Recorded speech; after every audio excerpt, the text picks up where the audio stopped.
भारत अच्छा दल ट्रस्ट के सम्मानित क्रांतिवीर बहादुर साथियों, आज भारत अच्छा दल ट्रस्ट के केंद्रीय कार्यकारिणी की विशेष कार्य समिति की यह बैठक दल के केंद्रीय वित्त मंत्री श्री अवधेश कुमार राष्ट्रवादी जी के घर पर हो रही है, जिसमें केंद्रीय अध्यक्ष श्री भागीरथी राष्ट्रवादी जी भी मौजूद हैं।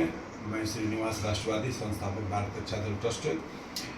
इस बैठक में केंद्रीय महामंत्री कैप्टन मनोज कुमार राय जी को भी होना था, क्योंकि यह विशेष कार्य समिति है जिसमें अध्यक्ष, महामंत्री, कोषाध्यक्ष सदस्य हैं। लेकिन चूंकि उनके घर में एक पारिवारिक उत्सव का कार्यक्रम चल रहा है, इसलिए उनको हम लोगों ने डिस्टर्ब नहीं किया है और यह बैठक हम लोग आयोजित कर रहे हैं।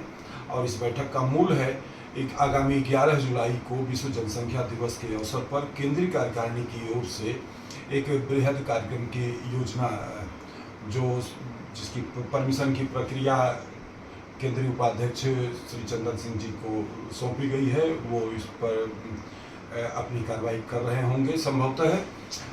तो इसमें हम लोगों ने आज यह निर्णय लिया गया है कि केंद्रीय कार्यकारिणी के प्रत्येक सदस्य को केंद्रीय कोष में 1,000 रुपये का सहयोग करना है, क्योंकि केंद्रीय कार्यकारिणी के सभी सदस्य इस बात से सहमत भी होंगे कि 2024 में किसी से कोई भी आर्थिक सहयोग नहीं लिया गया है। और यह सहयोग यह जरूरी नहीं कि आप लोग अपनी जेब से करें, लोगों को सदस्य बना के 10 सदस्य बना करके और आप यह 1,000 रुपये का सहयोग करें।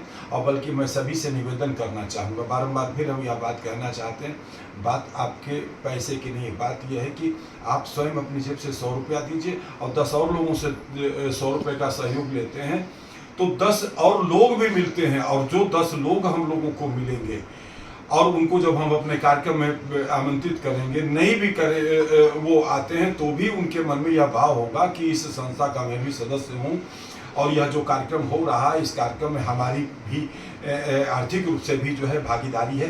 तो हम निवेदन करना चाहेंगे साथियों कि आप लोग अपनी जेब से सहयोग न करके लोगों के सहयोग से संस्था को सहयोग करें। इससे 2 प्रकार का वो होगा, आपके जेब के ऊपर भी भार नहीं पड़ेगा और दूसरा जन और धन दोनों जो संस्था को अपेक्षा है आप सभी से, वह मिलेगी। दूसरी बात यह है कि 11 जुलाई जो विश्व जनसंख्या दिवस आ रहा है, इस दिवस से कल भी हमने यह बात कहा था, केवल एक कार्यक्रम करने मात्र के लिए योजना नहीं बन रही है। अब योजना जो बनने जा रही है वो आने वाले फ्यूचर की दृष्टि से 11 जुलाई से तो हम लोग फिर से एक नए सिरे से इस आंदोलन की शुरुआत करेंगे। और इस बार के आंदोलन में हम लोग आगामी समय में विभिन्न पार्टियों के अध्यक्षों से भी मिलेंगे, सांसदों से भी मिलने की हम लोगों की योजना है। और हम लोग राष्ट्रवादी विचारधारा के जो संगठन हैं, हम उन लोगों के अध्यक्षगण से और सब कार्यकर्ता बंधुओं से, जो विभिन्न संस्थाओं के साथियों से भी अनुरोध करना चाहते हैं कि अगर आप लोग वास्तव में जनसंख्या नियंत्रण कानून के मुद्दे के ऊपर भारत अच्छा दल के इस प्रस्ताव से सहमत हैं, तो आप लोग आगे बढ़ करके इस आंदोलन में आप भी सहभागिता करें। हम यह कतई नहीं किसी से भी कहना चाहते हैं, बहुत साफ हम बोलना चाहते हैं कि आप हमारे कार्यक्रम में आके हमको समर्थन करें। आप अपने बैनर से, आप अपने कार्यालय में, आप किसी पार्क में, मैदान में कहीं बैठ करके इस मुद्दे के ऊपर गोष्ठी करें और देश की सरकार से यह मांग करें कि देश की समृद्धि और विकास के लिए जनसंख्या नियंत्रण कानून बनना चाहिए। क्योंकि यह बिल्कुल हकीकत है कि एक नारा हम लोगों ने जो है दिया था कि जनसंख्या पर कड़ा विधान मांग रहा है हिंदुस्तान। आज हम 140 करोड़ से ज्यादा हो गए हैं, रोज हमारी आबादी बढ़ती जा रही है। हमारा आज हम गर्व से कह सकते हैं, गर्व नहीं है उपहास है, कि हम विश्व के सबसे ज्यादा आबादी के दृष्टि से बड़े देश बन चुके हैं। चीन को भी हम लोगों ने पछाड़ दिया है।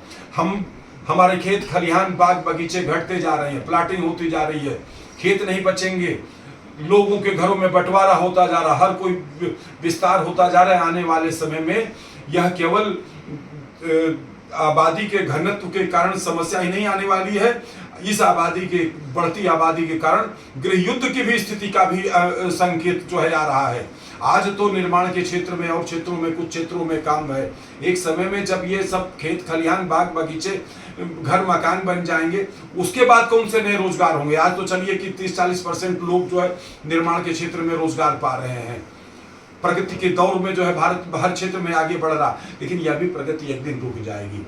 तब क्या होगा, तब मार काट की स्थिति होगी। कल भी हमने यह बात, एक बात और भी कहा था, और दोनों बातें हमने कहा था। आज देश के लगभग 85-90 करोड़ लोगों को मुफ्त राशन जो है दिया जा रहा है। इसके दो बातें हमने कल भी यह बात कहा था कि या तो तुष्टीकरण के नीति के तहत अभी भी ये व्यवस्था चलाई जा रही कि लोग नाराज न हो जाएं, और लोग नाराज हो जाएंगे तो 27 में क्या होगा, अन्य देश प्रदेशों में जो चुनाव हो रहा है कहीं वो प्रभावित न हो जाए। या तो एक ये बात है, या तो आप सहमत हैं कि देश में गरीबी की रेखा के नीचे जीवन यापन करने वालों की संख्या ज्यादा है, और फिर भी जनसंख्या नियंत्रण अगर कानून नहीं बन रहा है तो डे बाई डे गरीबी की रेखा के नीचे जीवन यापन करने वालों की संख्या बढ़ती जाएगी। फिर यह केवल सांप्रदायिकता के आधार पर गृह युद्ध नहीं होगा। गरीब जो है अमीरों के घर पर जो है लाठी डंडा और चढ़ करके हल्ला बोल करके घरों पे कब्जा करने का वो होगा। जब कहा जाता, कम्युनिस्टों का एक नारा होता था कि जब तक भूखा इंसान रहेगा धरती पर तूफान रहेगा, तो जबरदस्ती अगर ये आबादी का घनत्व, बढ़ती आबादी को नहीं रोका गया तो आने वाले समय में वर्ग संघर्ष हो सकता है, और जो पूंजीवादी लोग हैं, जो आर्थिक रूप से संपन्न हैं, उनके घरों पर हल्ला बोलने जैसा काम हो सकता है। छीना झपटी और चोरी और वगैरह वगैरह की स्थितियां जो है भयानक रूप ले सकती है। कुल मिलाकर के लास्ट यही बात है कि जनसंख्या नियंत्रण का कानून देश के लिए अपरिहार्य हो गया। हम विभिन्न संस्थाओं के लोगों से अनुरोध करते हैं कि इस मुद्दे पर वह लोग भारत रक्षा दल के प्रस्ताव का समर्थन करें। हमें लिखित पत्र भी दे करके आप अपना समर्थन दे सकते हैं कि इस मुद्दे पर आप हमें समर्थन दे दें। आप लोगों तक हम लोग कोशिश करेंगे। हम सभी लोगों को नहीं जानते हैं, लेकिन हमारी यह वीडियो, भारत रक्षा दल का यह संदेश आप तक पहुंचे तो 11 जुलाई को हम लोग फिर जो है वीडियो डालेंगे, जब हमारा कार्यक्रम फाइनल हो जाएगा कि हम 11 जुलाई को क्या करने वाले हैं। और जो जो हमारे भविष्य के कार्यक्रम होंगे वो सारे कार्यक्रम हम आप सबको जो है प्रेषित करते रहेंगे। जहाँ कहीं आप लोग की उपस्थिति हो सकती है वहाँ अपनी उपस्थिति दर्ज करा करके इस मुद्दे पर समर्थन करिए। हम विभिन्न राजनीतिक पार्टी के लोगों से भी इस बात का अनुरोध करते हैं कि मित्रों, आज देश का सबसे बड़ा समस्या बढ़ती आबादी है। आप लोग भी अपने अपनी पार्टी में अपने अपने दल के नेतृत्व से अनुरोध करिए कि जनसंख्या नियंत्रण कानून का वह लोग न केवल समर्थन करें बल्कि इसके कानून बनवाने में अपनी भूमिका का निर्वहन करें। धन्यवाद। जय मातृभूमि, जय भारत।